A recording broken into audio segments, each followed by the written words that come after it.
बिस्मिल्लाहिर्रहमानिर्रहीम। गुज़िश्ता रात हिंदुस्तानी मीडिया की हालत देखकर मुझे फ़ख्र हुआ कि मैं पाकिस्तानी हूँ। मैं पाकिस्तान में पैदा हुआ, हिंदुस्तानी मीडिया से कोसों दूर हूँ। 10 मिनट देखने के बाद मुझे यूँ लगा कि शायद मैं बीमार हो जाऊँगा। कोई एक चैनल कहता था कि हिंदुस्तान ने लाहौर पे कब्जा कर लिया, अगला चैनल कहता था कि हिंदुस्तान ने कराची की पोर्ट को तबाह कर दिया। और तो और कुछ चैनल्स ऐसे भी थे, और ये चैनल्स कुछ छोटे मोटे इलाकाई चैनल नहीं थे।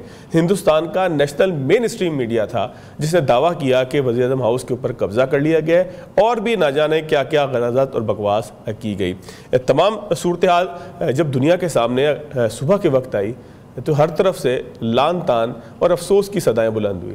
लोगों ने कहा ये आप कर क्या रहे थे, गोदी मीडिया आखिर कर क्या रहा था, किस तरीके से हिंदुस्तान के मकरू चेहरे को बेनकाब हिंदुस्तान की मीडिया ने किया। आज के प्रोग्राम में इसका भी जायज़ा लेंगे और भी बहुत सारी बातें करेंगे। कराची के शहरियों से हमने बातचीत की है, यही पूछा है कि गुज़िश्ता रात कराची वाले कर क्या रहे थे, कराची में हो क्या रहा था, हिंदुस्तानी मीडिया का क्लेम क्या था। ज़रा देखते हैं, फिर प्रोग्राम में आगे की तरफ चलेंगे। हम तो तकरीबन पूरे शहर में घूमते हैं, हमने तो फिलहाल कहीं भी नहीं देखा कि कहीं हमला किया हो। ये झूठ है भाई, इसी तरह झूठ है। क्या हम लोग फिर रहे हैं कराची में, अगर हमला हुआ तो हम लोग फिरते थे क्या? सब इसमें नहीं है, सबको पागल बनाया जा रहा है, अपनी आवाम को खुद ही बेवकूफ़ बनाते हैं। सिर्फ झूठ है, नहीं कर सकता। खासतौर पर पाकिस्तान पे अटैक, वो भी कराची पे कभी भी अटैक नहीं कर सकता। सिर्फ और सिर्फ बातें थी। हम कराची पोर्ट के पास ही रहते हैं, कुछ भी नहीं था ऐसा सीन। वो सिर्फ और सिर्फ मीडिया झूठ बोल रहे हैं। मीडिया वार चल रही है। कराची में कोई हमला नहीं हुआ है, ना देखा ना सुना, वो बस बातें ही हैं उनकी। और उनका मीडिया इतना हाइप अप करता है, कुछ समझ नहीं आता क्या चल रहा है इंडिया में। बस बातें बनाने में इंडिया नंबर 1 है। नहीं, ऐसा कुछ भी नहीं है। और इंडिया की क्या मजाल भाई जो पाकिस्तान पे हमला करे। पाकिस्तान का एक जवान सिपाही खड़ा हुआ है भाई। इंशाल्लाह हमको अगर इजाज़त देंगे हम तो हवा में भाई सबसे पहले आगे होंगे। फौज तो साइड पे रहेगी, हम भी सिपाही हैं भाई वतन के। इंडिया की क्या मजाल जो पाकिस्तान के ऊपर चलाए कुछ। हमला तो हमें तो कुछ नज़र नहीं आया इधर। तो ऐसे ही इंडिया का तो मीडिया वैसे ही बकवास कर रहा है। वो तो कल को कह रहे थे कि हमने F-16 भी गिरा दिए हैं। नहीं तो ये इंडिया ने किस जगह पर हमला किया है कराची में? हमें तो कहीं पे नहीं लग रहा। कराची में रह रहे हैं अल्हम्दुलिल्लाह, सब कुछ आपके सामने है। बल्कि हमला तो हम करेंगे इंशाल्लाह, और दिन की रोशनी में करेंगे। जैसे हमारे यहाँ बाज़ों ने बोला कि जगह का तयन हम खुद तय करेंगे और दिन की रोशनी में। हम बुज़दिल नहीं है जो हम अंधेरों के अंदर करें। और हमारी तो दुआ ये है कि ये ग़ज़वा हिंद हो, हम तैयार हैं। मेरे साथ मौजूद है आमिर इलियास राना साहब, सीनियर सहाफ़ी हैं, तज़ियाकार हैं। साथ साथ में ज्वाइन किया air commodore retire Khalid Chishti साहब ने, दिफाई तज़ियाकार हैं। सर आपका भी शुक्रिया। आमिर इलियास राना साहब, सर आपका भी शुक्रिया। और मुझे कुछ देर में ज्वाइन करेंगे कर्नल रिटायर आबिद लतीफ़ साहब। आबिद साहब, सर आपका भी शुक्रिया। राना साहब, सर आप ही कुछ फरमा दीजिएगा। सर 30-35 साल तो सर आपको भी सहाफ़त में हो ही गए हैं, मोहतात अंदाज़ा मैं बता रहा हूँ। ये इतनी अच्छी सहाफ़त पाकिस्तान में क्यों नहीं हो पाती कि जो हिंदुस्तान में हो रही है? हर चैनल की अलग अलग खबर थी, अलग अलग शहर था, अलग अलग जो है वो तरीक़ेकार था उसको बयान करने का। रिपब्लिक टीवी कहता है कि लाहौर कैप्चर हो गया है, लाहौर में बंदरगाह है। मैं लाहौर बहुत आता रहता हूँ, आप भी बहुत, मुझसे तो बहुत ज़्यादा आप आए होंगे। बंदरगाह हमें शायद नहीं दिखाते, हम लोग शायद इस काबिल नहीं समझते होंगे लाहौरी हमें कि अपनी बंदरगाह दिखा दें। बंदरगाह पे भी कब्ज़ा हो गया, लाहौर में फ़ौज आ गई। मैं लाहौर में ही था, मुझे नज़र नहीं आई, हो सकता है कोई उन्होंने सुलेमानी चादर पहनी हो। फिर कराची में मैंने फ़ोन किया, ज़ाहिर है मेरा घर है वहाँ पे, बच्चों की फ़िक्र थी। उन्होंने कहा जी पोर्ट पे तो कुछ नहीं है, यहाँ तो चाय पी रहे हैं हम बैठे हुए पठान के होटल पे बाहर। इसी तरीके से इस्लामाबाद आप हैं सर, वहाँ पे सुना है प्राइम मिनिस्टर साहब के घर से कोई 10 किलोमीटर दूर पता नहीं पहुँच गई थी हिंदुस्तान की फ़ौजें। क्या हो रहा था? राना साहब, ऐसी सहाफ़त आप क्यों नहीं कर पाए आज तक सर? मैं तो ये वाकई सोच रहा था कि आप लाहौर में हैं कि कराची में। चले हम फिर पेशावर से शुरू करते हैं बात, क्योंकि उन्होंने पेशावर में भी वो आग लगा दी थी, गोले मार दिए थे। हमारे तो जहाज इस्लामाबाद की फिजा सिर्फ एक स्पेशल प्लेन के लिए खोली गई थे, जिसमें से अफसरों की फैमिलियां भाग रही हैं। कुछ अरेस्ट कर लिए थे उन्होंने। फिर वो आपको पता है कि लाहौर में जो बंदरगाह नई बनी है उसके ऊपर, और बेस भी नया बना है ठोकर न्याज बेग पे। तो वो तो हम सारे ढूंढ रहे हैं, क्योंकि फैसलाबाद में भी कुछ इसी किस्म की उन्होंने कार्रवाइयां की हैं। तो ये जो इमेजिनरी गवर्नमेंट होती है और उसका मीडिया होता है, जो हमने प्रेस रिलीज में भी लिखा था, बुनियादी तौर पे उन्होंने जो सोचा, जैसे वो 1965 में आए थे कि हम जिम खाने में नाश्ता करेंगे, याद होगा, मैंने कई दफा किया वहां मेहमान के तौर पे जाके ठहर के भी। तो हमने कहा चलो इंडियन अब आ रहे हैं तो उनको इस्लामाबाद में स्वागत करेंगे, उनकी मांग में सिंदूर भरेंगे। वो हमारे पायलटों ने भर दिया है। आपको तो पता है कि वो जो चाह रहे थे, असल में जो वो जो लफ्ज उन्हीं का बोले, जो बलात्कार उनके साथ हो चुका हुआ था, अब उनको समझ नहीं आया कि उनके साथ हम करें क्या। वो मैं एक सिख को सुन रहा था, वो कह रहे थे कि वो जो आते थे ना पठान जब यहाँ पे हमला करने, तो ये इनके खवातीन को उठा लेते थे। तो फिर ये गए उनके पास, तो उन्होंने कहा कि भाई ये आप हमारी शादीशुदा औरतों को भी उठा लेते हैं। उन्होंने कहा फिर कोई निशानी रखो, तो उन्होंने कहा कि संदूर हम लगा दिया करेंगे कि ये हमारी खवातीन शादीशुदा है। तो ये ऑपरेशन संदूर में जो सब कुछ बलात्कार हुआ है ना, अब वो उनको समझ नहीं आ रहा, क्योंकि पाकिस्तान और चाइना की इंटीग्रेटेड जो वारफेयर थी उसने तबाही फेर दिया है इंडिया की। तो साथ साथ वो जो एयर शो करने जा रहा था ना फ्रांस, उसकी भी वाट लग गई है, क्योंकि कोई समझ नहीं आ रही उनको कि वो अब क्या बेचेंगे, क्योंकि पाकिस्तान तो नहीं गया था, तो हम तो अब जाएंगे। और हमने मार्केटिंग शो किया है और चाइना मुस्कुरा रहा है बैठ के कि J-10C का रडार हमने JF थंडर ब्लॉक 3 में लगाया, मिसाइल PL-15 लगाए उसमें, उनको भी हमने वही बना दिया J-10C। क्योंकि अब हमारे पास वो पाबंदी तो नहीं है ना अमेरिका वाली कि जनाब आप इस बॉर्डर पे F-16 नहीं उड़ाएंगे और इस पे उड़ाएंगे, हम आपको पुर्जे नहीं देंगे और हम आपसे बात नहीं करेंगे। जो टाइम टेस्टेड फ्रेंड है चाइना, जिसको हम कहते भी हैं, मानते भी हैं, और वो है भी सही। इस लड़ाई में कौन खड़ा है आपके साथ?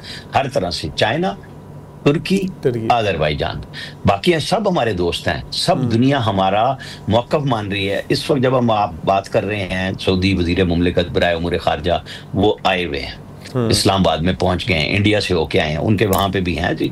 ईरानी वज़ीर ख़ारजा आए थे, हमारे दोस्त हैं, ताल्लुक हैं, वो वहां गए, वहां उन्होंने मुआहदे शुआहदे भी कर लिए कुछ अपने।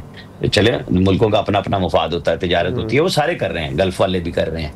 लेकिन इशू ये है कि जो काम हमने किया है, इसीलिए सऊदी अरब और हम करीब है ना, कि उनको सऊदीज को पता है कि पाकिस्तान और हम एक हैं। वो बातचीत चाहते हैं, जेन्युइनली चाह रहे हैं, वो आर जा रहे हैं, मीडिएशन चाह रहे हैं। लेकिन हमारा सवाल सिर्फ एक है कि भाई आप हमें क्या बताएंगे कि जो हमारा इंटरनेशनल बॉर्डर की वायलेशन हुई है उसको किस तरह बर्दाश्त कर लिया जाए और हम कैसे बैठ जाएं सुकून के साथ। जो मुसलसल देखें, हमने सैकड़ों इनके टेक्नीशियन आके बैठे हुए हैं इसराइली, हमने उनकी भी वाट लगाई है साथ साथ कि वो समझ रहे थे कि सैटेलाइट पे हम नहीं देखेंगे। अरे भाई, हम तो सैटेलाइट पे वो तैयारे भी देख रहे थे जो 125 आपने पूरे उड़ा के रखे हुए थे, और हमने उनमें से, वो कहते हैं ना, छान छान करके कि ये खाली हैं, इनमें पेलोड नहीं है, इसमें पेलोड है, इसमें मिसाइल है, इसमें ये कहानी है। हमने सब कुछ करके सिर्फ उनको मारा। जो प्राइम मिनिस्टर शहबाज शरीफ ने कहा भी सही कि जो पेलोड डाल चुके हुए थे हमने उनको मार दिया। और वो एक टाइम होता है खास, और इसकी इंटरनेशनल लॉगिंग होती है कि हमने राफेल को और SU को और उसको मिग को मारा है, तो हमारे पास सबूत मौजूद है। एक होता है स्ट्रक्चर, वो तो आप नहीं देंगे, क्योंकि गधा गाड़ी पे लगा हुआ वो मोदी की चल रहा है ना, कि मोदी साहब उठा के लेके जा रहे हैं मलबा। 2019 में तो वो याद कर रहे थे कि ये होता तो मैं पता नहीं क्या कर देता। अब 25 में उनके साथ हमने वो कुछ किया है कि अभी तक वो तिल मिला रहे हैं। वो लाइट बंद होती है, कहते हैं पाकिस्तान ने बंद कर दी है, वो हमला कर दिया है घबरा के। आपने हालत देखी, आप शुरू किया था। आप राना साहब, आप ना कम्युनिकेशन एक्सपर्ट है, ज़ाहिर है कि सहाफ़ी कम्युनिकेशन एक्सपर्ट ही होता है ना, आप तवील अरसे से कम्युनिकेशन एक्सपर्ट हैं। आप कहाँ महसूस करते हैं कि हिंदुस्तान मुस्तकिल गलती कर रहा है, फेक न्यूज़ फैला के अपने लोगों को परेशान करके? सर, ये इस गलती को कितना संगीन समझते हैं आप, उनके अपने लोगों के, अपने अवाम के मोराल के लिए? फिर फेक अटैक वो किए जा रहा है, अपने हवा के अंदर मिसाइल उड़ाता है, दूसरे मिसाइल से उसको मारता है, यानी कि तमाशा एक वहाँ पे वो कर रहा है। सिखों को भी खिलाफ करना चाहता है, ये भी शो करना चाहता है जैसे पाकिस्तान ने अपनी बारी ले ली है। ये बिल्कुल ऐसे ही है कि ग्राउंड में जो है वो मैं खुद ही पहुँच जाऊँ, जो है वो आउट होने के बाद और एक और बारी ले लूँ। तो वो ये भी शो कर रहा है कि मैंने, पाकिस्तान ने अपनी बारी ले लिया, लेकिन हमने अपनी बारी लेनी है, जब लेनी है, कब लेनी है, हमारी मर्जी। सर, ये भी एक उसका पहलू निकलता है। फिर उन्होंने अपने ही ब्रांड को तबाह कर लिया, IPL को, जिसको सुना है कि दुबई के स्टेडियम्स में जगह नहीं मिल रही। तो सर, ये जो गलतियां हिंदुस्तान 2, 3, 4 कर बैठा है, इसके पीछे सबब क्या है? खौफ हमारा बहुत बढ़ गया है, कम्युनिकेशन की गलतियां हो रही हैं। कम्युनिकेशन से मेरी मुराद है कि ये कम्युनिकेशन जो डिलीवर करनी थी उन्हें आवाम को, ये हो क्या रहा है सर इनके साथ? वो जो शारा फैसला आपने देखी हुई है ना, आपका घर कराची में? जी सर, जी सर, जी तो सर। वहां से मुझे इतला आई थी कि वो जो ब्राह्मोस मिसाइल है ना, वो उनकी ट्रैफिक जैम में फंस गया कराची वालों की। ठीक है। तो चूंकि बॉलीवुड का जमाना है, उन्होंने फिल्म सिटी बनाए हुए हैं, वहाँ दुनिया की हर चीज क्रिएट कर ली है। तो अब हमारे यहाँ से हीरो उतरेंगे और वो ब्राह्मोस मिसाइल जो है ना बगल में डालेंगे, और वो सारे के सारे अब इंडिया में खड़काएंगे। हम हमें उसका इंतजार है, क्योंकि वो इनके तो यहाँ बज नहीं सके, चल नहीं सके। हमारी ट्रैफिक कराची की इतनी है, मिसाइल ही रोक लिए बेचारी ने। तो जो मीडिया में उन्होंने हजियान बका, इसको मिनिमम ये लफ्ज मैं तो दे रहा हूं कि देखें, वो अपने लोगों को झूठ नहीं बोल रहे थे, वो उनके अपने अंदर उनके खौफ है, उनको समझ नहीं आ रही थी उस खौफ को। वो कोई नाना पाटेकर बना हुआ है वहां पे, कोई सलमान खान बना हुआ है, कोई सनी देओल बना हुआ है। ये मैं साफियों की बात कर रहा हूँ, यानी कि फिल्मों का असर आ गया था। मतलब हाँ, मतलब वो झूठ बेचते बेचते वो इसी तरफ आ गए, और उनको अब समझ नहीं आ रही कि हम सच क्या करें। तो इंशाल्लाह सच भी जल्दी आ जाएगा सामने। हम उनको बता रहे हैं कि मैं राणा साहब जरा खालिद चिश्ती साहब हैं, बेर कोमोडोर हैं। सर मैं ज़रा सर से भी थोड़ी सी बातचीत करूं, फिर मैं दोबारा आपकी तरफ आता हूं। चिश्ती साहब बहुत शुक्रिया सर आपके वक्त का। चिश्ती साहब सर हम कम्युनिकेशन वॉर के ऊपर बात कर रहे थे, लेकिन ये जो ड्रोन्स हवा के अंदर आते हैं और इंडिया अपनी फ़िज़ाओं में खुद ही छोड़ता है, खुद ही उसको तबाह करता है, फिर पैनिक अपने आवाम के अंदर इतना उन्होंने कर दिया है कि अपने IPL का ही बेड़ा गर्क कर लिया। रात को नई खबर आ गई कि पहले वो कह रहे थे कि जी पाकिस्तान हमला करने वाला था इसलिए IPL बंद हो गया, रात खबर उन्होंने ये देना शुरू कर दी कि जी लाइटें ख़राब हो गई थी। तो ये जो दौरान जंग इस तरह का दौरा पड़े, इसको सर क्या कहते हैं मिलिट्री की ज़बान के अंदर? ये खौफ है हमारी एयरफोर्स का, क्या है सर? बहुत बहुत शुक्रिया फवाद साहब आपका और आपके चैनल का, और अस्सलाम वालेकुम आपको भी, राणा साहब को भी। देखिए अब आपने समरी पहले ही बता दी है कि अब इतनी बड़ी एयरफोर्स, जितनी हाइप क्रिएट की उन्होंने इतने दिनों में, पहलगाम करवा कर 15 दिन शोर मचाया, बड़ी अच्छी पोस्चरिंग की पाकिस्तान के खिलाफ, और पाकिस्तान ने बड़े तहम्मुल से ऑब्वियसली डिफेंसिव पोस्चर रखी क्योंकि हमने तो इनिशिएटिव करना नहीं था। और ये आपके नाज़रीन की इंटरेस्ट के लिए मैं इस करता चलूँ कि जो इनिशिएटिव लेता है या जो ऑफेंस लॉन्च करता है उसके बाद बहुत बड़े एडवांटेजेस होते हैं। एडवांटेजेस ये होते हैं कि वो अपनी मर्जी का वेपन सिस्टम चूज करता है, अपनी मर्जी की टारगेटिंग करता है, अपनी मर्जी की कंसंट्रेशन कर सकता है, और अपनी मर्जी का सबसे बड़ा है टाइमिंग चूज कर सकता है। जो डिफेंसिव होता है उसके पास नहीं होता, वो गेस मोड में होता है, वो स्पेकुलेशन होता है, वो अंदाजे लगा रहा होता है, वो हर जगह डाइल्यूट हो रहा होता है कि शायद उधर से आ जाए, इधर से आ जाए। तो 15 दिन में बड़ी अच्छी पोजीशन रखी अपनी। अब फिर क्या हुआ, फिर उन्होंने कहा कि चलें अब थोड़ा सा स्टेप अप करते हैं। उन्होंने 4 राफेल प्लस पीछे पूरा पैकेज भेजा, क्योंकि मीडिया आपका रिपोर्ट कर रहा है सिर्फ 4 जहाज, बट मैं आपको कंफर्म कर सकती हूँ पूरा पैकेज था। अब जो भी उनके साथ हुआ, जो कॉमनली अब क्योंकि जैमिंग लफ्ज हो रहा है, जो टेक्निकली तो नहीं ठीक, लेकिन जैमिंग मैं उसको कहूंगा कि उनकी मेंटल डिग्रेडेशन कर दी, अब उसको जैमिंग कह लें या जो भी नाम दे लें। तो वो आपने पुश बैक किए जहाज, और उनको आप लोग टर्म यूज कर रहे हैं इमरजेंसी लैंडिंग करनी पड़ी श्रीनगर पर, मैं कहता हूँ पैनिक लैंडिंग करनी पड़ी उनको श्रीनगर। अब वो श्रीनगर जब लैंड कर गए तो हिसाब किताब तो लोगों पे और चढ़ गया। लोगों ने कहा कि ये किस तरह की हमारा एक्शन था ऑफेंस का, जिसके अंदर आप खुद ही जाके लैंड करके और जान बचाई की, शुक्र जहाज उतार ली हमने। तो प्रेशर आपका खुद ही क्रिएट किया हुआ है। ये वो सेक है जो जिसको कहते हैं ना, अब हमारे लिए लगाया जा रहा था, वो हीट में खुद आना शुरू हो गए। अब ऊपर से प्रेशर और माउंट होना शुरू हो गया उनको, लोगों का, कि अब कुछ तो करो। उन्होंने कहा चले कुछ करते हैं। फिर उन्होंने क्या किया कि पूरा फ्लीट, ऑलमोस्ट 34-35 जहाज राफेल जितने हिंदुस्तान के पास हैं वो, प्लस 40 जहाज और इकट्ठे किए रात को 6-7 की दरमियानी रात को। उन्होंने कहा कि अब हम आते हैं पाकिस्तान की सरहद के करीब और हम 80 के 80 जहाज उड़ाएंगे। 2 प्लान थे उनके, उसमें कुछ जहाज थे जो स्टैंड ऑफ वेपन शूटिंग के लिए उन्होंने मुख्तस किए हुए थे, कि जिन्होंने वेपन अपने मुल्क के अंदर रहते हुए फायर करना था, जो हमारे लगे इधर आके, वो लंबी हिस्ट्री है, सबको पता लग गया कहाँ लगे। उसके बाद बाकियों का मोस्टली प्लान ये था उन जहाजों में से कि वो शूटर एक्ट करेंगे। उसका मतलब ये है कि पाकिस्तान के जहाज जितने भी एयरबोर्न होंगे, ये तकरीबन 80 जहाज है, तो ये अपॉर्चुनिटी फ्लीटिंग शूटिंग करेंगे। यहाँ में 1, 2, 4 को मारा, हमारा काम पूरा हो जाएगा, फतह हमारी हो जाएगी, और हम कहेंगे जी हमने पनिश कर दिया। अब आप सोचिए, बेस्ट एयरक्राफ्ट राफेल उड़ के आया। मैं जितने दिनों से मीडिया आ रहा हूँ, मैं कहता हूँ मैं as a fighter aircraft, as a fighter pilot मैं उसकी इज्जत करता हूँ जहाज की। बड़ा कॉम्पिटेंट जहाज हम भी करते हैं सर, हम भी जहाज की इज्जत करते हैं, लेकिन चलाने वाले ने क्या किया है हम भी उस पर सवाल कर रहे हैं। तो जो हम तो चलाने वाले की बात कर रहे हैं, वही बात कर रहा था। तो फिर आपने क्या किया कि सर आप एक्स सोल्जर हैं, आप उसकी भी इज्जत करते हैं, लेकिन हम नहीं इज्जत करते उसकी। ये मेरे और आपके दरमियान डिफरेंस है। जाहिर है कि आप सोल्जर हैं, आप दूसरे सोल्जर की इज्जत करते हैं, ये आपको पढ़ाया गया, सिखाया गया। हम इज्जत नहीं करते, हम कहते हैं वो अनाड़ी था जिसने राफेल को ही बदनाम कर दिया। नहीं, मैं इज्जत उसकी नहीं कर रहा कि जो जिनको उड़ाना ना आए जहाज। मैं कह रहा था बगैर पायलट के अच्छा जहाज है, ये कहना चाह रहा था मैं। जब तक पायलट बैठे और इस तरह की परफॉर्मेंस करे कि 75 जहाज लैंड किए, 5 मलबा लैंड किया जमीन पर 5 जहाजों का, तो ये सारा कुछ होने के बाद अब आप देखिए प्रेशर कितना माउंट हुआ उनके ऊपर, हिंदुस्तानी गवर्नमेंट। ये कौन सी एयरफोर्स है जो 1000 फाइटर जहाज पेनो शेड में खड़ी करती है, फिर उसमें से बेस्ट 80 चुनती है, फिर उनको हवा में पिच करती है, और चंद एक J-10C और चंद एक F-17 थंडर या F-16 जितने उड़ रहे थे, उनमें से एक को भी नहीं मारा। मतलब एक अपॉर्चुनिटी मिली। मैं प्रीव्यू हूँ, मैं उस रात जाग रहा था, मैं अल्हम्दुलिल्लाह एयरफोर्स के साथ इन टच था। और मुझे लंबा आइडिया हो रहा था कि कितने मारे गए। और यकीन करें, मैं आपके नाज़रीन के लिए इत्मीनान और खुशी के लिए बताता चलूं कि जब वो काउंट कर रहे थे, मुझे 1 2 3 आई, तो मैंने वाकई पूछा, मैंने कहा ये जहाजों की बात कर रहे हैं ना आप? तो मुझे यकीन नहीं आया। मैं समझ रहा था 1 या 2 भी मार लें तो बहुत बड़ी बात हो। अच्छा चिश्ती साहब इसमें ये एक चीज़ और फरमा दीजिएगा सर, ये मॉडर्न वारफेयर है, इसके अंदर क्या ये पॉसिबल है कि हम एक जहाज़ गिर जाए, उसके डिजिटल सिग्नेचर को छुपा लें, हम मुकर जाएं कि हमारा कोई जहाज़ ही नहीं गिरा? रात उन्होंने हमारे F-16 गिरा दिए थे, हमारी नाकिस मालूमात में तो पाकिस्तान ने F-16 उड़ाया ही नहीं है। उन्होंने रात 2 गिरा दिए थे, वो फिर मुझे किसी ने भेजा कि एक मदनी मुन्ना है, उसका उसने जहाज़ भेज दिया कि शायद ये ना पकड़ लिया हो पायलट। हमने फिर मालूमात की तो वो भी नहीं पकड़ा गया था, वो भी सो रहा था अपने घर पे।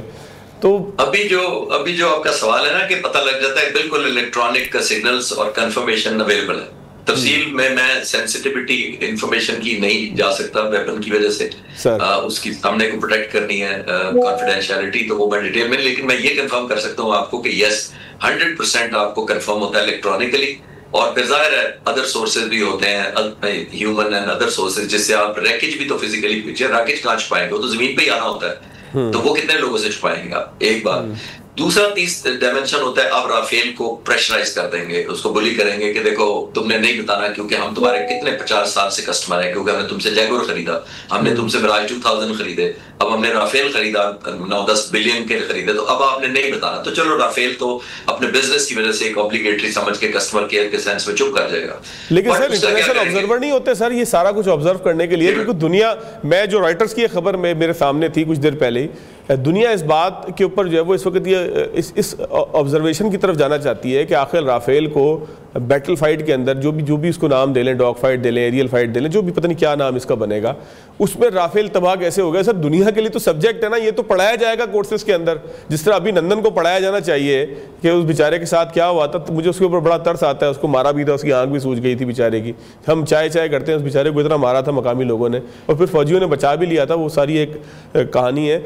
लेकिन सर ये पढ़ाए जाने वाला सब्जेक्ट नहीं है, ये कोई ऐसे निकल जाएगा कि राफेल कंपनी छुपा लेगी, हिंदुस्तान मुकर जाएगा और मामला खत्म हो जाएगा। सर ये इस तरह से हो सकता है? देखिए कल मैंने भी रॉयटर को एक इंटरव्यू दिया है सर, और उन्होंने मुझसे पूछा था कि ये किस कैटेगरी में आप रखते हैं इस मिशन को, जो आप अभी बात कर रहे थे किस कैटेगरी का ये मिशन था। मैंने कहा इसकी कोई कैटेगरी मैंने ना पढ़ी है ना पढ़ाई है, मैं एनडीयू में भी पढ़ाता हूँ, लेकिन मैंने आज तक इस तरह की कैटेगरी नहीं पढ़ी कभी। क्यों नहीं पढ़ी? देखिए नॉर्मली हम जैसे फाइटर पायलट्स को कहा जाता है कि आप दो कैटेगरीज के ब्रॉड मिशन होते हैं, फर्दर डिटेल्स का। एक होता है डिफेंसिव काउंटर एयर ऑपरेशन और एक होता है ऑफेंसिव काउंटर। डिफेंसिव होता है जो आपने डिनाई करना होता है दुश्मन मुल्क को हमला करने से या पेनिट्रेट करने से या इफेक्टिव टारगेटिंग करने से, यानी उसको मजामत देनी होती है। ऑफेंसिव होता है जब आप अंदर जाते हैं, घुसते हैं अंदर और उनके टारगेट्स को भी मारते हैं और जो जहाज फ्लीटिंग अपॉर्चुनिटी दे या जो रेजिस्टर्स को भी मार गिराते हैं।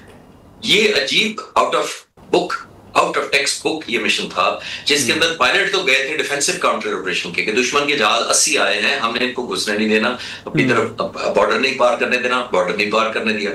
तो ये नौजवान पायलट जिनको मैं कह रहा हूं कि अभी मैं चंद हफ्ते पहले मैंने इनकी अपने यूट्यूब डॉक्यूमेंट्री अपना मेरा है, मेरे नाम से ही है, मैंने उनके लिए इनका इंटरव्यू किया था।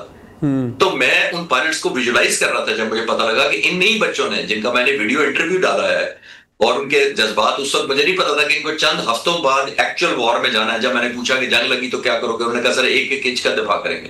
तो मुझे नहीं पता था कि चंद हफ्ते बाद इन बच्चों को डिफेंड करना पड़ेगा पाकिस्तान। दूसरी बात, ये अजीब कॉम्बिनेशन है मिशन की फवाद साहब कि ये इन्होंने डिफेंसिव काउंटर को ऑफेंसिव काउंटर में कन्वर्ट कर दिया। एक ही मिशन में कभी नहीं होता ये, यानी शूटिंग करना शुरू कर दी, ये ऑफेंसिव काउंटर में होता है। तो इन्होंने सोचा कि चलो एक 2 in 1 कर देते हैं। स्ट्रेंज, उसकी वजह से सारी फ्रस्ट्रेशन आपको नजर आ रही है। देखें जब आपकी स्ट्रेंथ होती है तो फिर आप फ्रस्ट्रेशन की तरफ नहीं जाते, और अगर आप फ्रस्ट्रेशन की तरफ चले जाएं तो अंग्रेजी में कहते हैं when the emotions jump the intelligence drops। Break लेता हूं, ब्रेक के बाद दोबारा आप गुफ्तगू होती है। ब्रेक के बाद खुशामदीद। कर्नल रिटायर आबिद लतीफ़ साहब भी मेरे साथ मौजूद हैं। सर माजरत सर, थोड़ा सी तफसील में हम चले गए थे, आपके पास थोड़ा सा लेट आया हूँ कर्नल साहब। सर बहुत शुक्रिया भी है आपका। सर सूरत हाल आपके सारे सामने है, एक बहुत ही पैनिक हिंदुस्तान के अंदर महसूस होता है। IPL वो अपना मनसूख करवा बैठे हैं, पाकिस्तान की तरफ ड्रोन पे ड्रोन भेजे जा रहे हैं। मुझे किसी ने कहा 100-150 ड्रोन है हमारे अकाउंट्स वाला, जब मैं आया ऑफिस तो वो गिन रहा था। मुझे कहता है पंजाबी के अंदर कहता है यार ये तू कल कितने कह रहा था ड्रोन? मैंने कहा जी ख्वाजा नाम है उनका, मैं आपको नाम के साथ ही बताया। मैंने कहा साहब कोई 125 के करीब इनके पास ये इसराइली हैं शायद ड्रोन, जो वैसे ही इंटरनेट पर मालूमात है। कहते यार फिर तो 30-40 बाकी रह गए, नहीं तो वो कदों तक भेजेंगे। तो हमारे यहाँ तो सर तफरी हो रही है, कितनी बड़ी अजीमत हिंदुस्तान को उठाना पड़ रही है, झूठ बोलना पड़ रहा है कर्नल साहब। जब कुछ करने को नहीं है तो फिर तब झूठ बोला जाता है। क्या तरीकेकार होता है वॉर में, क्या स्ट्रेटजी होती है सर? जी मैं आपकी बात का जवाब देने से पहले कमोडोर चिश्ती साहब का मैंने भी वो देखा कि इनका जो था उसमें उन्होंने बड़ा अच्छा एक जुमला कहा था कि मैं जब उन स्क्वाड्रन्स में यंग पायलट थे जो हमारे यंग बच्चे हैं उनसे मिल के आया तो मुझे इंडिया पे तरस आ रहा था।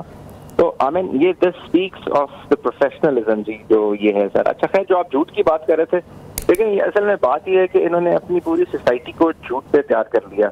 और अभी कमांडर साहब भी बात कर रहे थे कि ये इनका इतना डिफरेंशियल ट्रेनिंग का, आप भी बात कर रहे थे कि हमारे पायलट्स बहुत अच्छे हैं। उसकी वजह ये है कि जब वो पायलट आता है 2019 में आया या उससे पहले उरी के वाक़े में आया और जब वो वापस चला गया और इधर उसने किया कुछ नहीं, लेकिन वहां जाके आपने उसको एक अवार्ड भी दे दिया, उसको पजीराई भी मिली, उसको पता है उसने कुछ नहीं किया, उसकी पूरी एयरफोर्स को पता है उसने कुछ नहीं किया। तो वो अब मुझे बताएं कि वो पायलट रियल वॉर में, रियल ऑपरेशन में कैसे परफॉर्म करेगा, क्योंकि वो उसको पता है कि ये सारे का सारा ये ट्रेनिंग भी झूठ है, ये पूरा का पूरा नैरेटिव भी झूठ है, जो स्टेट क्राफ्ट है वो भी झूठ पे मबनी है, सारी पॉलिसी भी झूठ पे है। एक तो इन्होंने ये किया जी, दूसरा इन्होंने ये किया कि अपनी सोसाइटी को बिल्कुल एक्सट्रीम राइट पे ले गए, जहाँ पे बिल्कुल रैशनैलिटी, जैसे आप बात कर रहे थे कि सोच समझ नहीं रहती, और हद ये होती है कि अब हम उसको जो है एंजॉयमेंट के लिए इंडियन चैनल्स देखते हैं, ये इतनी एक्सट्रीम पे ले गए। तो जब ये इन्होंने अपनी सोसाइटी के अंदर डाल दिया तो अब वो एक फ्रेंजी क्रिएट हो गई है, उनको समझ नहीं आ रहा कि क्या करें, रैशनैलिटी खत्म हो गई है। हमारे जो ग्राउंड ट्रुप्स हैं यानी आर्मी के, उन्होंने भी पिछले चंद दिनों में इनकी जो पोस्टें हैं LOC के पार, उनको काफी हद तक उन्होंने उनको न्यूट्रलाइज किया, उनको पनिश किया और बहुत इफेक्टिवली दे हैव परफॉर्म। तो इस तरह अगर आप देखें तो एक कोई पैरिटी नहीं है जो दोनों, आप कह लीजिए कि अगर आप इन टर्म्स ऑफ ये समझते थे कि इनका जो है वो कन्वेंशनल बेटरेंस भी है और कन्वेंशनल सुपीरियरिटी है, वो भी मिथ ब्रेक कर दी। तो एक के बाद एक मिथ ब्रेक हो गई, ये एक के बाद एक डोमेन जो है इनके हाथ से निकल गया, चाहे वो इंफॉर्मेशन डोमेन हो, साइकोलॉजिकल वॉरफेयर डोमेन हो। अब ये साइकोलॉजिकल वॉरफेयर में अपनी तरफ से ये जो झूठी खबरें चला रहे हैं कि कभी इस्लामाबाद फतह हो गया, कभी कराची पोर्ट पे हमला हो गया, तो अपनी तरफ से ये वो साइकोलॉजिकल वॉरफेयर में डोमिनेट करना चाह रहे हैं, जो कि अब बिल्कुल एक दुनिया में मजाक बनता जा रहा है। तो ये जी it's a very I would say कि एक हिलेरियस और फार्सिकल एक सिचुएशन बन गई है। और लेकिन इसके साथ साथ जो जिस तरीके से हमारे जो ट्रुप्स जिस तरह से परफॉर्म कर रहे हैं, हमारी एयरफोर्स, हमारी navy, it is really commendable. और उसके साथ साथ जिस तरह से हमारा मीडिया ने रिस्पॉन्सिबिलिटी, ये जो इंफॉर्मेशन वॉरफेयर है वो लड़ी है इन चंद दिनों में इंडिया के साथ, every channel, every anchor, every media person, that is also commendable. अच्छा कर्नल साहब मैं एक आपको यहाँ आपकी बात में एडिशन कर दूं कि हमने पाकिस्तान की मीडिया ने किसी फेक न्यूज़ का सहारा लेकर कोई बात नहीं की। अगर बल्कि आप ये कहें कि हम किसी वॉर में थे तो हम वॉर में नहीं थे, हम तो अपनी इन्फॉर्मेशन दे रहे थे जो करेक्ट थी, जो दुरुस्त थी, वेरीफाई करने के बाद, तमाम सूरत-ए-हाल को देखने के बाद, ज़मीन पे मौजूद रिपोर्टर से बात करने के बाद। मैं बल्कि आपको आपने शायद ज्वाइन लेट किया, मैं आपको एक और बात बताता हूँ कि कल रात एक हिंदुस्तानी चैनल देखने के बाद मैंने अपने कराची के रिपोर्टर को फ़ोन किया कि यार काशिफ मुनीर साहब ज़रा चेक करके बताएं पोर्ट के क्या हालात हैं। उसने कहा बॉस मैं तो चाय बैठ के पी रहा हूँ, यहाँ पोर्ट के करीब ही एक इलाके में, यहाँ तो कुछ नहीं है। मैंने कहा यार फिर भी एक मेहरबानी करें कि आप फ़ोन करके पूछ लें, खुदा ना खास्ता कोई मिसहैप ना हुआ, कोई एक्सीडेंट ना हो गया, कोई ऐसी बात ना हो। तो उसने 10 मिनट बाद मुझे फ़ोन किया, उसने कहा मैं वीडियो बना के आपको भेज देता हूँ, यहाँ तो ट्रकों की लाइन लगी हुई है, सड़क ब्लॉक हुई हुई है, रात में हो जाती है वहाँ पे कराची पोर्ट के डॉकयार्ड के रास्ते के अंदर, वो आपको भी सर उसका अंदाज़ा ही होगा। तो सर हमने मीडिया की अगर बात की जाए तो हमने सिर्फ जिम्मेदारी के साथ इन्फॉर्मेशन पहुँचाई है, हमने कोई एक्स्ट्राऑर्डिनरी काम इस हवाले से अगर आप ये कहें कि हमने कोई जो है वो बुलेट प्रूफ जैकेट पहन के हम हथियार लेके निकल गए, ऐसा बिल्कुल नहीं हुआ। हमने सिर्फ अपनी जिम्मेदारी अदा की है, बहुत अच्छे तरीके से अदा की है कि इसमें फेक न्यूज़ का कोई वो नहीं था, सनसनी नहीं फैलाई। सो सर ये मीडिया के कंपैरिजन को आप क्या देखते हैं कौम के मोराल के हवाले से, जब कौम के मोराल के लिए इसकी ज़रूरत हो? जी जी बिल्कुल, ये दिस इज वेरी क्रेडिबल। देखें, ये तो इंफॉर्मेशन का दौर है, और जब इंफॉर्मेशन के दौर में जो मीडिया वॉर है, इंफॉर्मेशन ऑपरेशंस है, ये बहुत इंपॉर्टेंट है। अब परसेप्शन जो है वो actually perception is the battle ground. जो एयर और लैंड है अब वो बाद में आते हैं, एयर लैंड और सी। पहला जो बैटल ग्राउंड है वो तो परसेप्शन है। तो वो जिस तरह से हमारे मीडिया ने जी जितनी जिम्मेदारी के साथ और जितने अच्छे तरीके से उधर परफॉर्म किया, दैट इज रियली कमेंडेबल। एक वो हम मीडिया में ही वो हाइपोथर्मल नेडल थ्योरी पढ़ते हैं जिसमें दुश्मन जिसमें कि एक वो इंस्टिंक्ट पैदा की जाती हैं लोगों के अंदर, और फिर जब वो उन इंस्टिंक्ट के थ्रू स्टिमुली जब आप देते हैं तो उनको कंट्रोल किया जाता है। इसी तरह इन्होंने अपनी पूरी सोसाइटी में वो इंस्टिंक्ट पैदा कर दिए, मैं तो कहूँगा वो एनिमल इंस्टिंक्ट पैदा कर दिए हैं लोगों को नफरत पे फीड कर करके। और उसका जवाब जिस तरीके से हमारे मीडिया ने दिया है, रैशनल रह के, बिल्कुल ऑब्जेक्टिव रह के और ट्रुथफुल रह के, आई थिंक वो उनके लिए एक और बहुत बड़ी जो आप कह लीजिए कि एक उनकी बेइज्जती हुई है जिसपे अब उनको उसकी भी नहीं समझ आ रही, तो वो बिल्कुल दीवाने हो गए हैं। वो अजीबोगरीब स्टोरियां बना रहे हैं, उनके एंकर आके कराची फतह करने के बाद टीवी पे नाच रहे हैं कि नॉट रियलाइजिंग कि कोई 2 मिनट के अंदर ये कंफर्म कर सकता है कि कराची की पोर्ट को कुछ नहीं हुआ।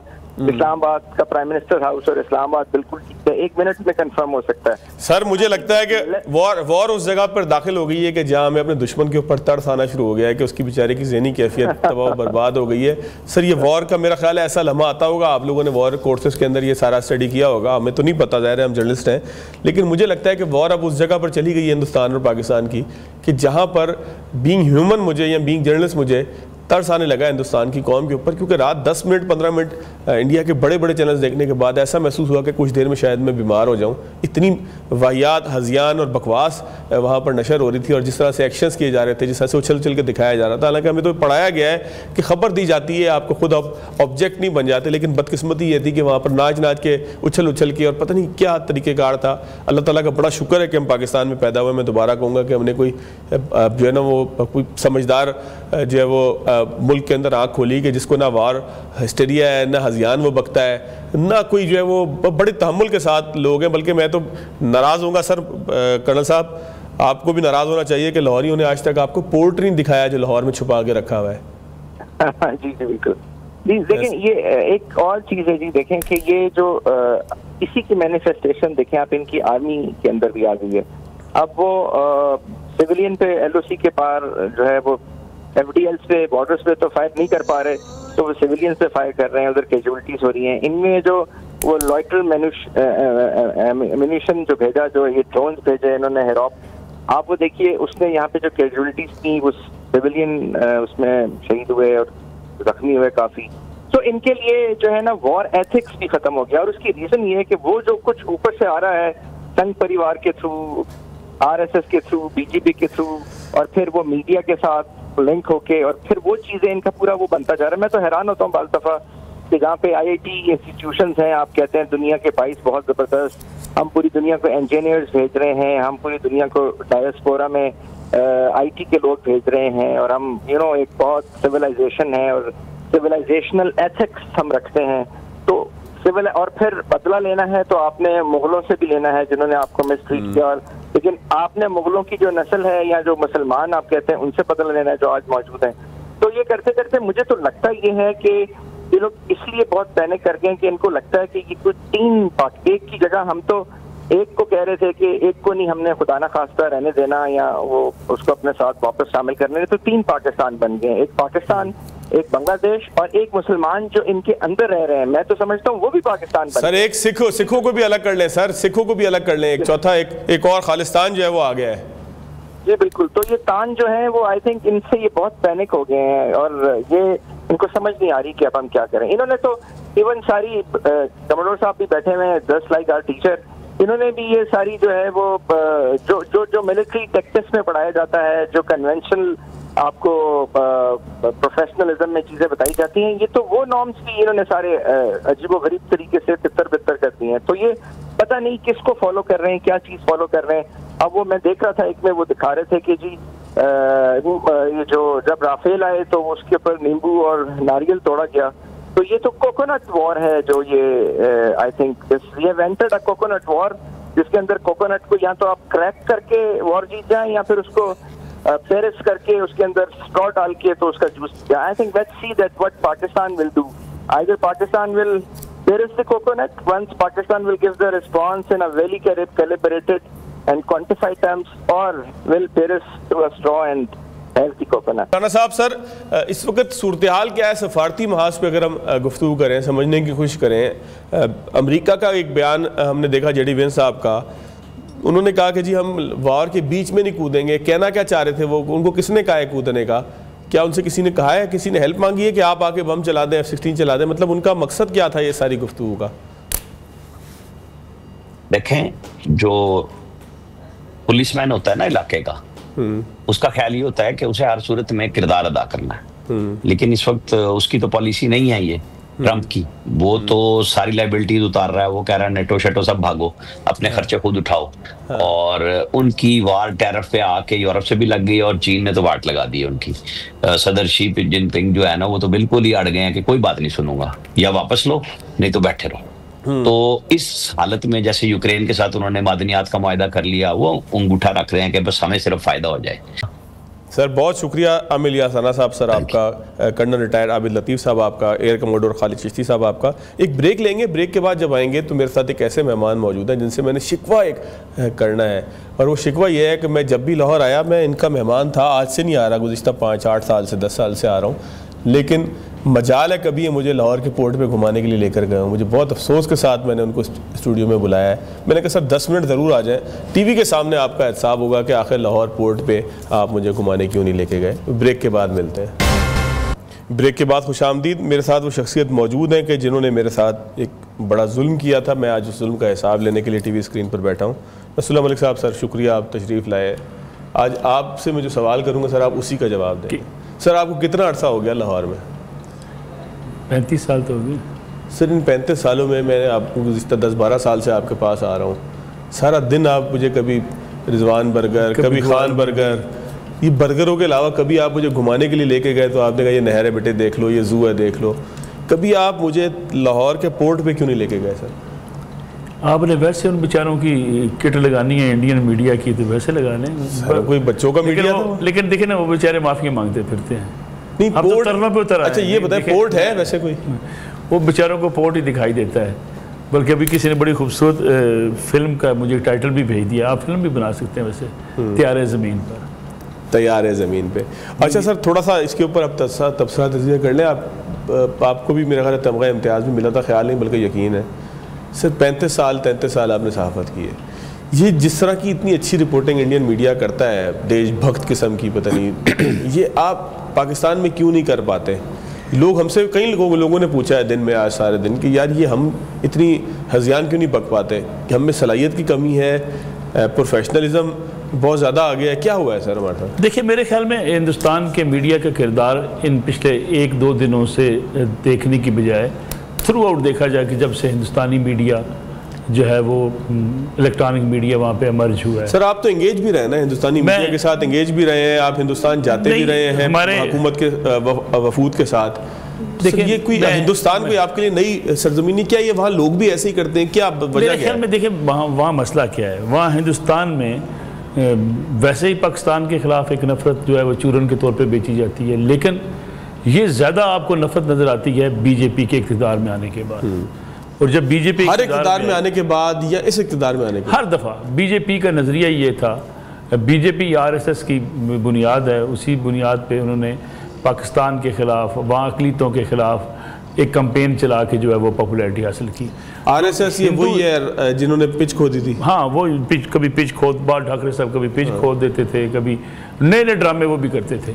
असल मसला ये था कि उनके पास डिलीवर करने का कुछ नहीं था। एक बहुत बड़ी आबादी है हिंदुस्तान। हम देखें, हम 2-3 चीज़ों को अगर आप देखें, जब हम बात करते हैं हम कहते हैं बड़ी मजबूत इकानमी है, जब हम बात करते हैं दुनिया कहती है जी बड़ी मजबूत जमहूरियत है। दोनों चीज़ें अगर आप सामने रख लें, मजबूत इकानमी ज़रूर है, बहुत बड़ा मुल्क है। सर बाइंग पावर कितनी है अगर मजबूत? मैं आपसे अर्ज़ करूँ, बहुत बड़ा मुल्क है, बहुत बड़ी इंडस्ट्री है वहाँ पे, और जब पाकिस्तान बना था सारी इंडस्ट्री तो वहाँ पे रह गई थी। लेकिन इतना बड़ा मुल्क होने के बावजूद उनकी इतनी बड़ी इकानमी ऐसी है कि दिल्ली में लोग रात को सड़कों पे सो रहे होते। इतना ही बड़ा चैलेंज है गुर्बत को उनके सामने। और बहुत बड़ा चैलेंज है गुर्बत को ख़त्म करना, लोगों को रोज़गार देना, लोगों को छत देना। लोगों के पास दिल्ली से बाहर आप निकले 10 किलोमीटर में वॉशरूम नहीं है, ये हालत है उनकी। दूसरी रही बात जमहूरियत, दुनिया की सबसे बड़ी जमहूरियत, आप मुझे बताइए कि कश्मीर के अंदर यूनाइटेड नेशन की करारदादें मौजूद हैं कि वहाँ कश्मीरियों की राय के मुताबिक उनके मुस्तकबिल का फैसला हो। जमहूरियत यही कहती है। ना वो सिखों को हकूक़ देने को तैयार हैं, ना वो वहाँ की जो क्रिश्चियन कम्युनिटी है उनको हकूक़ देने को तैयार हैं, ना मुसलमानों को हकूक़ देने को तैयार सर। जितनी आज़ादी की तहरीकें हिंदुस्तान में उतनी तो दुनिया में, वही आपसे अर्ज़ कर रहा हूँ। तो ये दोनों चीज़ें एक मिथ बना के पेश की गई। इसी तरीके से हम तो कल से उनका मीडिया देख रहे हैं जो बिल्कुल ही, कल तो खैर पागल ही हो गया ना मीडिया। इससे पहले भी हिंदुस्तान का मीडिया ऐसा ही है। आप कभी उनके टीवी चैनल लगा के देखें तो आपको लगेगा कि एक छोटा सा अगर किसी रोड पे एक्सीडेंट हुआ है और वहाँ पुलिस देर से पहुंची है तो चीख चला के वो कह रहा होगा ये इधर एक्सीडेंट हो गया है, पत्रकार किधर हैं, अस्पताल किधर है। उनके अंदर ये सनसनीखेज़ी जो है ये उनकी बुनियाद है, यही रेटिंग है सर। लेकिन एक मुझे सवाल का जवाब दें आप सर, क्योंकि मैं आपको 2-3 दफ़ा मेरा ख्याल है आप सरकारी वफ्द का हिस्सा बन के इंडिया गए हैं सर। आपके वहाँ सहाफ़ियों से भी ताल्लुकात यकीनन होंगे, तो इंडिविजुअल सहाफ़ी जिस तरह बड़े सहाफ़ी होते हैं, यानी कि मतलब मिसाल के तौर पे मैं सर उसको बड़ा आसान अगर लोगों को समझाने के लिए कर लें कि एक चीज़ है कि जो बिल्कुल झूठी है वो आपके पास आएगी, आप अपने 35 साल से 40 साल के करियर के ऊपर दाव डालते हुए उसको आप ट्वीट नहीं करेंगे, उसको बोलेंगे नहीं, आप कहेंगे अरे झूठ है, ये फेक है, जिससे मर्जी करवानी है करवा लो यार, कोई प्रेशर भी आ गया है, कोई किसी ने आपको गले से पकड़ लिया, मैं नहीं करता। ये तो आम सी बात है ना। साफियों में तो सर साफी तो रजिस्टर्स करता है ना इस तरह की किसी फेक न्यूज़ के हवाले से। सर क्या इतने बड़े बड़े साफी जिनका नाम लेते हुए भी शर्म आती है, मेरे ख्याल में उन्होंने सुबह उठ के किरदार अदा किया। अगर आप देखें कुछ ऐसे जर्नलिस्ट हैं जिन्होंने सुबह मातम किया अपने मीडिया का, उन्होंने वीडियोस बनाई हैं सोशल मीडिया पर, आप देखें बड़ी वायरल है। बरखा दत्त साहिबा यहाँ बड़ी मशहूर है पाकिस्तान में, लेकिन वो पता नहीं क्या बनी हुई है इस वक्त। बरखा दत्त तो एक वो भी रेटिंग की दौड़। करण थापर साहब पता नहीं क्या करते हैं। करण थापर साहब का भी आपको पता क्या है सारी बैकग्राउंड, वो तो हुकूमत हिंदुस्तान है उनके मौक़िफ़ को लेके पूरा पाकिस्तान के खिलाफ बयानियाँ बनाने वाले हैं। लेकिन वहाँ कुछ आवाज़ें ऐसी हैं, अब देखिए आज सबसे बड़ी जो आवाज़ें वहाँ के सोशल मीडिया पर लोगों ने अपने मीडिया की ऐसी तैसी कर दी और बकायदा मजाक, इतना मजाक उड़ाया जा रहा है कि अभी 2-3 टीवी चैनल ने बकायदा माफ़ी मांग ली कि जी रात हमने जो कुछ किया हमें उससे माफ़ी दी जाए। यानी वो पाकिस्तान के आर्मी चीफ को भी गिरफ्तार करा चुके थे, वज़ीर आज़म को पाकिस्तान से भगा चुके थे, लाहौर में जो है समुंदर बना चुके थे, लाहौर में पोर्ट बना चुके थे, फैसलाबाद में पोर्ट बना चुके थे, कराची फतह कर चुके थे, सियालकोट और लाहौर के अंदर वो आ चुके थे। यानी या तो होता है ना कि थोड़ा बहुत कोई अपनी बेवकूफ़ी करना, ये तो इतनी बड़ी बेवकूफ़ी हिंदुस्तानी मीडिया ने की कि ये 100 साल भी लगे रहेंगे इनकी क्रेडिबिलिटी बहाल नहीं। सर ये कोई ऑर्गेनिक था, ये किसी के दबाव पे था, आपकी फील क्या, आप साफी है ना, आप इन्वेस्टिगेट करते हैं। मैं पंजाबी जी कहूँ चवल किस्म के लोग हैं, कसम से वो अदाकार किस्म के मीडिया पे आगे हुए हैं। फिल्मों का असर था, फिल्मों का असर भी है, अफसानवी दुनिया में रहने वाले अदाकार किस्म के लोग हैं वो। देखिए हिंदुस्तान में मैं एक दफ़ा टीवी चैनल में गया तो वहाँ पे सोच क्या थी, वो कहते थे कि ये जो न्यूज़ चैनल्स हैं ये एक्टिंग है, ये ड्रामा है, ये फिल्म है, और फिल्म की जैसे स्टोरी की नरेशन होती है, सनसनी होती है, एक अफसानवी किरदार होता है। यानी कि अंग्रेज़ों की किताबें गलत हैं और ये सही है। ये हजरात जनाब अपने मीडिया की आगाज़ में ही ये सोच के बैठे हुए थे कि जनाब ये तो बिल्कुल एक ग्लैमराइज किस्म के करके, ड्रामाटाइज करके अगर आप लोगों को दिखाएंगे तो लोग देखेंगे। सर आईपीएल आप चीखना जो है, मैं सॉरी आपसे बात सर ये चीखने वाला जो स्टाइल है, चीख के, और ये तो हमारे यहाँ तो 2-4 के साल में एक को मुक्का चल जाए। वहाँ तो आप देखें टॉक शोज़ के दौरान मुक्के चलते हैं, वहाँ की असम्बली में जनाब घुसने चलते हैं, कुर्सियाँ चलती हैं, एक दूसरे ऊपर बोतलें मारते हैं। हिंदुस्तान में ना सिविलाइज्ड पॉलिटिशियंस हैं ना सिविलाइज्ड मीडिया है। सर एक इसमें ज़रा और बताइएगा, सारा मीडिया का एक अजीब व गरीब किरदार था, हज़ियान उसमें बकरे थे, ओल फोल बकरे थे। सर आईपीएल जैसा बड़ा ब्रांड इन्होंने तबाह क्यों कर लिया इसी बकवास के अंदर? रात को कहते हैं कि आईपीएल हमले की वजह से पाकिस्तान की, मतलब लोगों को ये बताया गया जो वहाँ से ग्राउंड से निकाला गया कि हमने जो है वो हमला कर दिया पाकिस्तान ने, लिहाजा इस मैच को ख़त्म किया जा रहा है। रात कहते हैं कि जी लाइटों में प्रॉब्लम आ गया था इसलिए ख़त्म कर दिया। मेरे ख्याल में जो ये अपने ऊपर ही हमला कर लिया, उसी शाख को काट दिया। बंदर के हाथ में माचिस आ जाए तो अपना ही वो घर अपना ही जंगल जला देता है। वहाँ उनकी हालत ये है। मैं समझता हूँ मोदी ये समझ रहा था कि वो मीडिया कंट्रोल कर गया है, मीडिया उसके हाथ में है, मीडिया को जिधर चाहता है घुमा लेता है। लेकिन जो जनाजा मोदी का उसके मीडिया ने निकाल दिया, वो जनाजा शायद कोई और ना निकाल पाता। सर, जंग जो पाकिस्तान पर मुसल्लत करने की कोशिश की हिंदुस्तान ने, उसके पीछे भी उनके मीडिया की हाइप को जिम्मेदार समझते हैं आप? मैं समझता हूँ कि उन्होंने मोदी को इस तरफ ले गए वहाँ का मीडिया कि जनाब जो है आप जंग तुम्हारे लिए ज़रूरी है, जंग तुम्हारे लिए ज़रूरी है, कुछ करके दिखाओ। सुबह से जैसे ताने नहीं देती वो ये नहीं, अब मैं क्या कहूँ, नहीं वो ना कहिएगा सर ऐसे। मैं समझ गया सर, ताने कौन देता है सर, मैं समझ गया, सारी ना बोलिएगा सर। वो जो अब देखे ना, जिस तरीके से उन्होंने एक बनाया, सारा माहौल बना दिया। मोदी साहब वैसे भी उनकी सियासत भी खैर एंटी पाकिस्तान है, एंटी मिनॉरिटीज़ है, उनकी सियासत सारी बेस इसी पे करती है, यानी गुजरात का उन्हें बचर कहा जाता है। तो उनको आगे से मिल गया ये पागलों वाला एक मीडिया, उन्होंने उनको इतनी हाइप क्रिएट करवा दी। अब कल मैं टीवी चैनल देख रहा था, 15 मिनट के बाद आप साथ ही थे शायद, 15 मिनट बाद सर मुझे तो बीमारी लगना शुरू बंद करना पड़ गया कि यार ये इनका चैनल बंद करें, ये नहीं देखा जा सकता।